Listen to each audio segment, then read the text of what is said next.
learners, I welcome you all to my YouTube channel, and it would mean a lot to me if you spare a second and subscribe to my channel and hit the bell icon.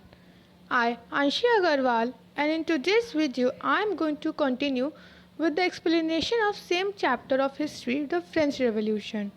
And I will also link part 1 and part 2 of this chapter in the description box so that you all can easily go and see both the parts.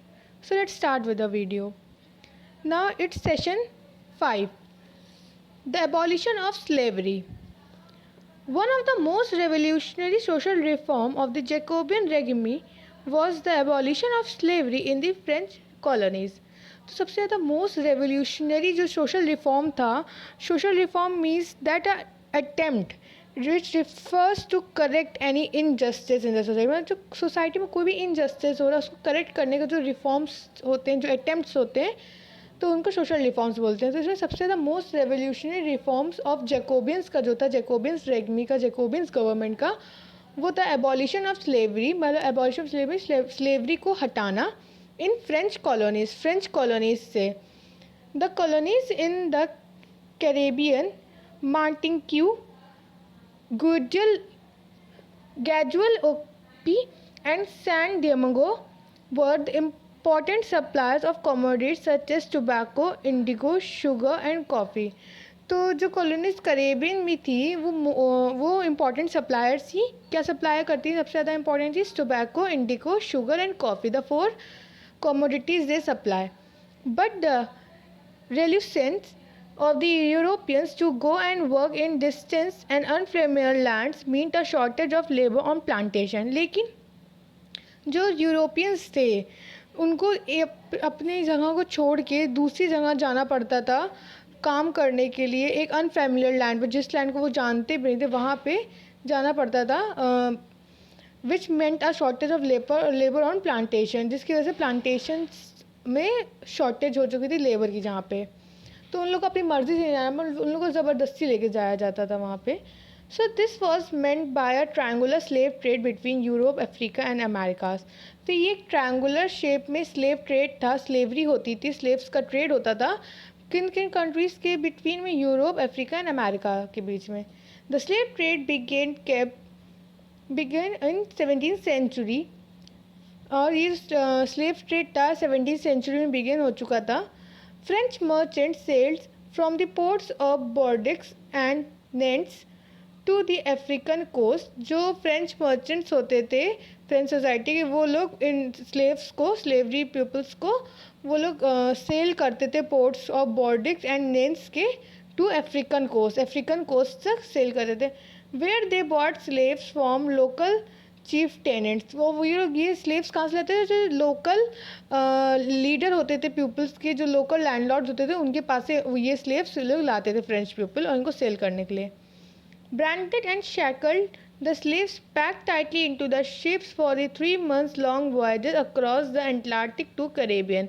और जो ये slaves इनको ships में मतलब tightly pack कर दिया जाता था अच्छे से, और लोगों को पूरे 3 month की वॉयजेस, 3 month के रास्ते तक पूरा इन लोगों को रहना पड़ता था उसमें. कहाँ से? एटलांटिक टू कैरेबियन तक जाने के लिए.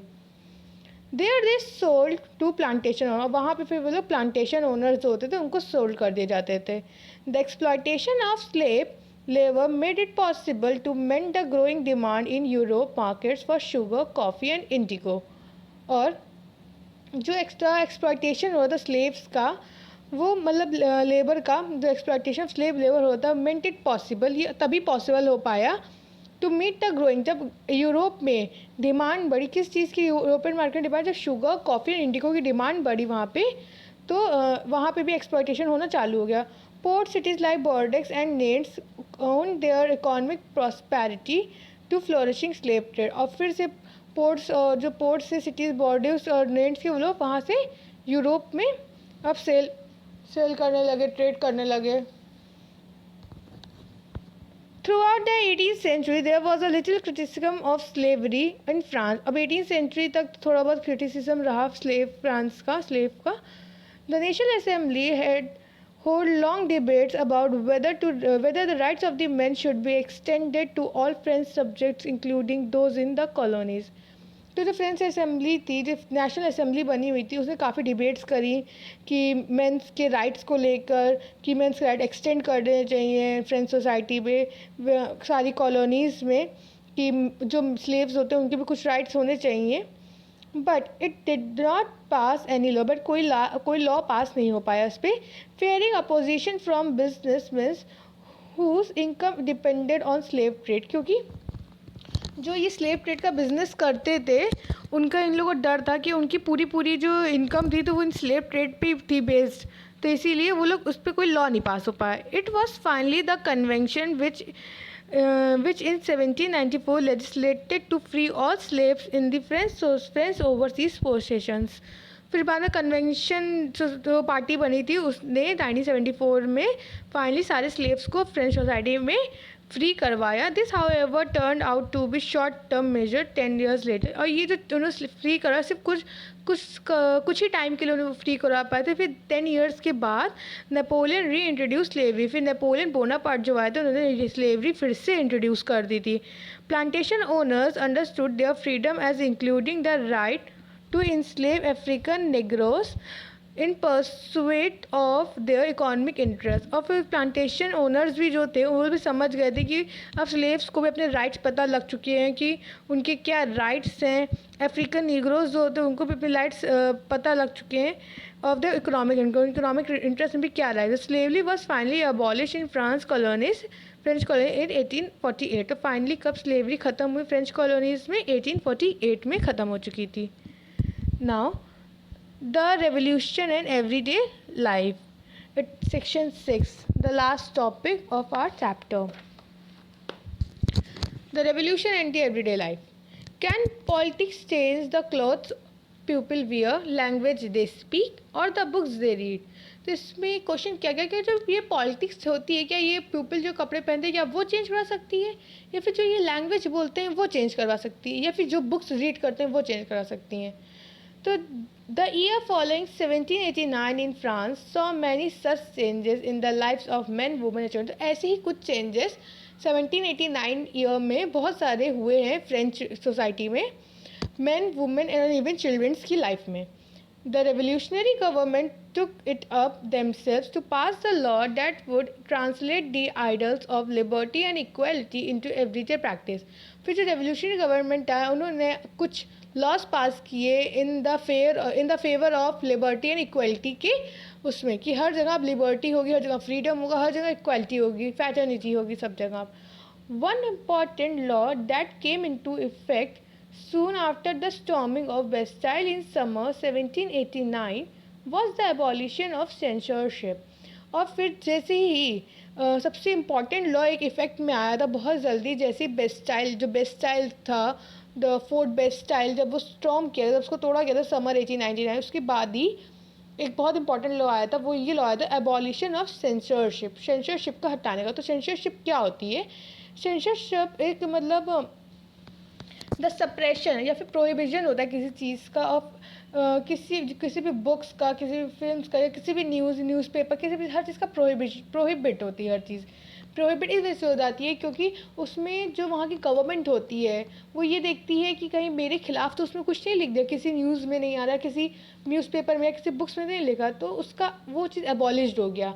अब ये चीज़ जो था सेंसरशिप चेक करना होता था, तो वो हटा दिया कि ऐसा कुछ नहीं चला जाएगा वहाँ पे. जो भी न्यूज़ होगी, जो भी बुक्स आएगी, कुछ भी आएगी, किंग से कुछ इसके बारे में डिस्कस नहीं करे जाएंगे वहाँ पे. तो in the old regime all written material and cultural activities, books, newspaper, plays could be published or performed only after they had been approved by the censors of the king. तो जब पहले old रेगमी का time था तो वहाँ पे उस time पे जितनी भी बुक्स, न्यूज़पेपर और या फिर प्लेस कुछ भी पब्लिश होते थे सबसे पहले किंग से अप्रूव किया जाता था. कहीं किंग का कोई सेंसर्स तो नहीं, या किंग के अगेंस्ट किंग तो कुछ नहीं लिखा, या किंग सी कोई ऐसी चीज़ तो नहीं लिखी जिसकी वजह से उसको प्रॉब्लम फेस करनी पड़े. तो पहले ओल्ड रेगमी के टाइम में ये सब होता था. Now the Declaration of the Rights of Men and Citizens proclaim freedom of speech and expression to be natural. But अब क्या हुआ? अब ये डिक्लेयर हो गया कि जो राइट ऑफ एक मैन का होता है, राइट ऑफ एक सिटीज़न होता है, वो अब प्रोक्लेम्ड हो गया, वो अब स्टार्ट हो गया कि फ्रीडम ऑफ स्पीच अब सारे मेन और मेन्स को या सिटीजन्स को मिलेंगी, और उनके ये जो नेचुरल राइट्स हैं वो सब एक्सप्रेस होंगे. Newspaper, pamphlets, books and printed pictures flooded the town of France from where they traveled rapidly to the countryside. और अब newspaper, pamphlets, books, newspaper, even printed pictures पूरे फ्रांस के टाउन में फैल गई एंड हर जगह पूरे ऑल ओवर कंट्री साइड तक सब जगह डिस्ट्रीब्यूट हो गए.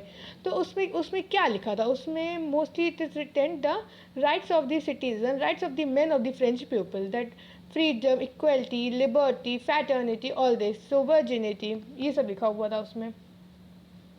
दे all describe and discuss the events and the changes taking place. उस समय और भी क्या लिखा था? खाली ये सब तो लिखा ही था, और जो चेंजेस फ्रेंच सोसाइटी में जो होने जा रहे थे वो सब भी लिखा हुआ था. क्या चेंजेस हो रहे थे? वही लिबर्टी, फैटर्निटी, इक्वलिटी, ये सब चेंज हो रहा था. तो उसी सब के बारे में उसमें लिखा हुआ था. जो बुक्स, पैम्पलेट्स और प्रिंटेड पिक्चर पूरे ऑल ओवर फ्रेंच सोसाइटी में डिस्ट्रीब्यूट हुई थी. Freedom of press also mean that opposing the views of events could be accept. Freedom of press का मतलब क्या होता है? फ्रीडम ऑफ प्रेस का मतलब होता है अपोजिंग करना, किसी के व्यूज़ को अपोज करना, which could be re express, जो फिर से हम लोग एक्सप्रेस कर सकते हैं. Each side sought to be convince the others of its position through the medium of prints. और हर साइड में, हर एक जगह को सब लोग एक दूसरे को किसी ना किसी तरह कन्विंस करते हैं कि हाँ फ्रीडम ज़रूरी है, लिबर्टी ज़रूरी है, equality is necessary for our life. किसी न किसी मीडियम से, प्रिंट के मीडियम से सब लोग उससे मतलब उनको पता चला था कहीं ना कहीं से. They were knowing everything. Plays, songs and festive processions attract large number of people. और फिर प्लेज होते थे, सॉन्ग्स होते थे, और जो फेस्टिव कल्चरल प्रोग्राम्स जितने भी होते थे उन सब में जो लोग आते थे वो लोग अट्रैक्ट होते थे. और उनमें भी उनको मोस्टली लिबर्टी, इक्वलिटी, इन सब के बारे में ही थीम्स में बताया जाता था. सॉन्ग्स प्ले करके बताया जाता था, किसी न किसी तरह पोएम्स से बताया जाता था. तो ऑल ओवर सब जगह इसी चीज़ की बातें चल रही थी. This was one of the way that could grasp and identify the ideas of such as liberty and justice. तो ये एक सबसे बड़ा मतलब एक आइडिया था जो ग्रैप्स कर सकते थे, किसी को आइडेंटिफाई कर सकते थे with the ideas of liberty and justice के. That political philosopher wrote about at the length in text which only and handful of educated people could read. और ये सब चीज़ें इन लोग कैसे पता लगे? क्योंकि जो पॉलिटिकल फिलोसफर्स हैं जिन्होंने ये सब चीज़ें पहले से लिखी हुई थी टेक्स्ट में, तो ये सब वही लोग पढ़ सकते थे. उन्हीं लोग के हाथ में सब था जो पढ़ लिख सकते थे. सो इसी वजह से सब चीज़ चेंजेस होते गए एवरीडे लाइफ में पीपल्स की. वहाँ पे मोस्टली सब जगह लिबर्टी, जस्टिस, फैटर्निटी, फ्रीडम, ये सब आने लगे वर्ड. सबके माइंड में पीपल्स अपने राइट्स के बारे में अवेयर हो गए. ये सब हुआ फ्रेंच सोसाइटी के एवरीडे लाइफ में. Now the conclusion part of the chapter. Conclusion. In 1804, Napoleon Bonaparte crowned himself Emperor of France. फिर फाइनली 1804 में नेपोलियन बोनापार्ट ने अपने आप को फ्रांस का एम्परर बताया, अपने आप को किंग ऑफ द फ्रांस बताया, उसने अपने आप को क्राउन कर लिया, मतलब क्राउन पहना लिया. He set out the conquer neighbouring European countries. और उसने जितने भी यूरोपियन कंट्रीज़ थी वहाँ पे सब अपना कंट्रोल उसने कर लिया. Disposing dynasties and creating kingdoms where he place number of his family. और जितने भी डिस्पोजिंग डायनेस्टीज़ थी और जितने भी किंगडम्स थे वहाँ पे सब इसके फैमिली मेम्बर्स को प्लेस होते जा रहे थे हर जगह. The Napoleon saw his role as moderniser of Europe. Napoleon ने ये देखा कि इनका जो रोल था वो यूरोप को मॉडर्नाइज करने में था. He introduced many laws such as protection of private property. उन्होंने बहुत सारे लॉ बनाए. कैसे? सच एज कैसे? सबसे पहला लॉ उन्होंने बताया प्रोटेक्शन ऑफ प्राइवेट प्रॉपर्टी. किसी की भी प्राइवेट प्रॉपर्टी होगी उसको प्रोटेक्ट करना. And uniform system of weights and measures. Uniform system of weights and measure मतलब हर चीज़ का एक वेट मतलब से कोई भी चीज़ खरीदे तो उसका एक स्पेसिफिक प्राइस होगा और हर एक country wise that prices get change. उन्होंने एक यूनिफॉर्म सिस्टम बनाया उसका. और and provide decimal system provide किया. Initially many saw Napoleon as liberator who could bring freedom of people. बहुत सारे लोगों ने ये देखा कि जो नेपोलियन है वो एक liberty as a liberty people काम कर वो सबके लिए फ्रीडम ला सकता है. But soon Napoleonic armies came to be viewed everywhere as an invading force. लेकिन बहुत जल्दी सब जगह ये देखा कि नेपोलियन की जो आर्मीज थी वो हर जगह एक इन्वेडिंग फोर्स की था. मतलब वो हर जगह मतलब फाइटिंग के लिए एज अ आर्मी हर जगह मतलब सब कुछ हमला करना सबको ये सब करने लगी थी. He was finally defeated at Waterloo in 1815. और फाइनली 1815 पे उसको वाटरलू में डिफीट हो गया. And many of his measures that carried that revolutionary ideas of liberty and modern law to the part of Europe had impacted on people long after Napoleon had left. और बाद में जब Napoleon हटा तो उसके बाद भी उसके जो आइडियाज़ थे वो आज भी यूरोप में रहे, मॉडर्न लॉज जो बनाए थे वो आज भी यूरोप में इम्पैक्ट करे. The ideas of liberty and democratic right were the most important legacy of French. और जो idea of democratic right, liberty, freedom का था वो बहुत इंपॉर्टेंट लेगेसी थी फ्रेंच रेवोल्यूशन में. This spread from France to rest of the, और यही सब आइडिया फ्रांस से यूरोप में स्प्रेड किए. And during the 19th century और 19th सेंचुरी तक मतलब ये सब स्प्रेड कर गए. Where the federal system was abolish. और जितने फेडरल सिस्टम जितने भी लगे थे वो सब एबॉलिश हो गए.